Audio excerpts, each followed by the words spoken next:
কিছুক্ষণ পর বিএলওরা বাড়ি বাড়ি পৌঁছবেন এবং তাদের সঙ্গে কিন্তু তৃণমূলের তরফে প্রত্যেক বিএলওর সঙ্গে একজন করে পাহারাদার তৃণমূলের কর্মীরা পৌঁছাবেন। পাল্টা হিসেবেই বিজেপির তরফে কিন্তু পাড়ায় পাড়ায় এসআইআর ক্যাম্প এবং সেই ক্যাম্পের সংখ্যা শিলিগুড়িতে আরও বাড়ানো হচ্ছে। এর আগে আমরা দেখেছিলাম শঙ্কর ঘোষ তার বিধায়ক কার্যালয়ে একটা এসআইআর ক্যাম্প করেছেন। এবার শহরে এনটিএস মোড়ে ক্যাম্প, যেখানে এই পুরনো ভোটার লিস্ট নিয়ে এবং এই এলাকায় নথিপত্র নিয়ে বসেছেন খোদ বিধায়ক।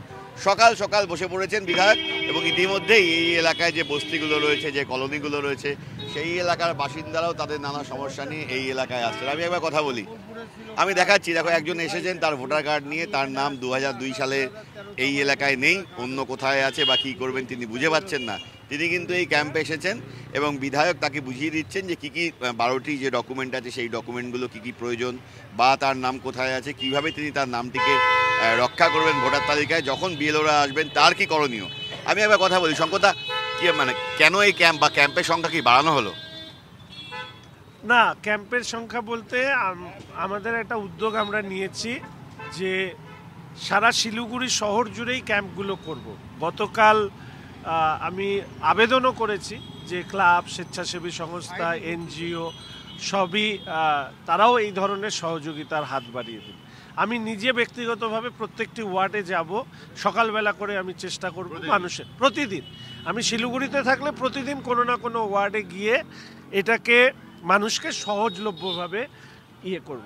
এইখানে দেখুন একটা উনি কার্ড নিয়ে এসছেন, ওনার 1995 সালের ভোটার লিস্টে ওনার জব্বলপুরে ছিল, কিন্তু 2002-এ নামটা নেই, না থাকারই কথা, উনি শিফট হয়ে এসছেন, পরবর্তীকালে ওনার এখানে নাম উঠেছে। তাহলে এই ধরনের কেসগুলো কিভাবে শর্ট আউট করবে, তার জন্য আমরা ঠিক এইখানে এনুমারেশন ফর্মটা রেখেছি। এই এনুমারেশন ফর্ম দেখিয়ে উনি বিএলওকে কি কথা বলবেন, এই এনুমারেশন ফর্মের মধ্যে উনি কি লিখবেন এবং লেখার পরে পরবর্তীকালে উনি এই ডকুমেন্ট সহ আর কি কি জমা দেবেন সেগুলো আমি বুঝিয়ে দিচ্ছি।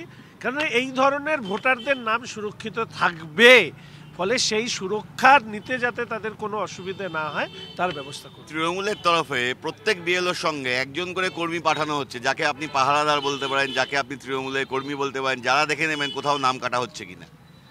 আপনারাও পাঠাবেন? না, প্রথম কথা হচ্ছে যে রাজনৈতিক দলের কাজ সহযোগিতা করা। ইসিআইয়ের পক্ষ থেকে সমস্ত রাজনৈতিক দলের কাছেই বলা হয়েছে যে BLA 2 দেওয়ার জন্য। ইতিমধ্যে আমার বিধানসভার সব BLA 2 দিয়ে দেওয়া হয়েছে এবং সারা রাজ্যে ভারতীয় জনতা পার্টির BLA 2 জমা করবার কাজ প্রায় সম্পূর্ণ হওয়ার পথে। ফলে স্বাভাবিকভাবেই বুথ লেভেল অফিসার্সদের পাশে BLA 2-দের রাজনৈতিক দলের কর্মীদের উপস্থিতি ভয় দেখানোর জন্য নয়, তৃণমূল যেটা করতে চাচ্ছে এতে এরা সহযোগিতা করবে। যেরকম উনি আমার কাছে এসছেন, তাহলে ওনার কাজটা কি? আমাদের কাজ হচ্ছে ওনাকে তথ্য দিয়ে, ইসিআইয়ের তথ্য দিয়ে ওনাকে সহযোগিতা করা, সঙ্গে গিয়ে চমকানো নয়, পাশে দাঁড়িয়ে তার সহযোগিতা করা।